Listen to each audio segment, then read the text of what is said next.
फजर के बाबा कहते हैं कि शेर को जान से मार दो। फजर के बाबा जिन्हें मालूम हो जाता है कि शेर अब उसी हॉस्पिटल में है जहां पर फजर है और फजर ही उसका इलाज कर रही है, तो उसके बाबा कहते हैं कि अब दुश्मन को अपने हाथों से मारने का वक्त आ गया है। दुश्मन हमारे ही हाथ में है और तुम उसे खत्म करोगी। पहले उसका बाप मरा है, अब बेटे की बारी है। जिसने हमारी इज्जत को हर तरफ नीलाम किया है उसे हम भी जिंदा नहीं रहने देंगे। फजर, अगर तुम चाहते हो कि तुम्हारा बाप उसी तरह से ही तुम्हारी रिस्पेक्ट करे और तुमसे मोहब्बत करे तो शेर को खत्म कर दो, जैसा कि टीजर में भी दिखाया गया था। जब फजर कहती है कि बाबा मैंने शेर को अपने हाथों से मार दिया, मैंने अपने हाथों से शेर की जान ले ली। ये सिर्फ और सिर्फ फजर का ड्रामा होता है, क्योंकि फजर ऐसा कैसे कर सकती है। वो जानती है कि इसका बाप किसी भी हद तक जा सकता है और किसी मासूम की जान भी ले सकता है। वो कहती है कि मेरा बाप सालों की दुश्मनी को निभा रहा है और मैं ऐसा नहीं कर सकती।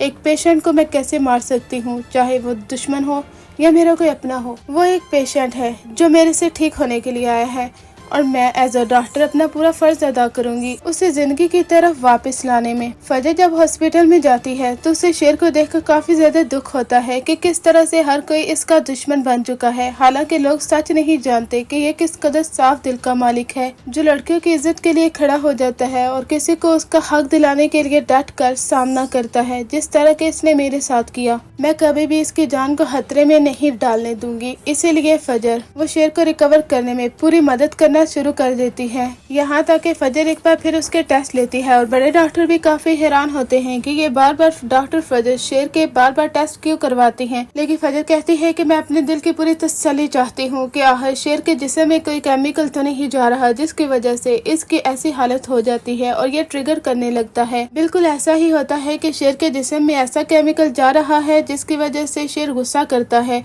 अब फजर खोज लगाती है कि आखिर कौन लोग हैं जो इससे गलत इंजेक्शन दे रहे हैं। दाल में कुछ काला तो जरूर है। फजर को डॉक्टर रंगूनवाला पर शक होना शुरू हो जाता है और अब इस बार तो उसका शक यकीन में बदल जाता है जब फजर सीसीटीवी फुटेज में देखेगी कि डॉक्टर रंगूनवाला के हाथ में एक इंजेक्शन है जो कि वह शेर को लगा रहा है। उस वक्त तो फजर के पांव तले जमीन निकल जाएगी कि एक डॉक्टर एक पेशेंट के साथ ऐसा कैसे कर सकता है, वो भी पैसों के एवज। इसका मतलब इसके चचा ने बहुत बड़ी रकम दी है इस डॉक्टर को। अब अगले रोज फजर उसी रूम में होती है जहाँ पर शेर होता है। जब डॉक्टर रंगूनवाला रात के पहर आता है इंजेक्शन लगाने के लिए तो अपने सामने फजर को देखकर वो भी काफी ज्यादा चौंक जाता है। उसके पसीने छूट जाते हैं कि कहीं डॉक्टर फजर को मालूम तो नहीं हो गया। फजर कहती है कि आज के बाद ये इंजेक्शन मैं लगाया करूंगी क्योंकि यहाँ पर मेरी ड्यूटी लगा दी गई है और वो उसे शक नहीं होने देती और अच्छी तरह से बिहेव करती है। इस वजह से डॉक्टर रंगूनवाला यही समझता है कि डॉक्टर फजर को शक नहीं हुआ। हालांकि फजर पूरी समझदारी से काम लेती है, लेकिन इस डॉक्टर की हकीकत सब लोगों के सामने आकर रहेगी और ये भी हो सकता है कि बड़ा डॉक्टर भी इस छोटे डॉक्टर के साथ मिला हुआ हो।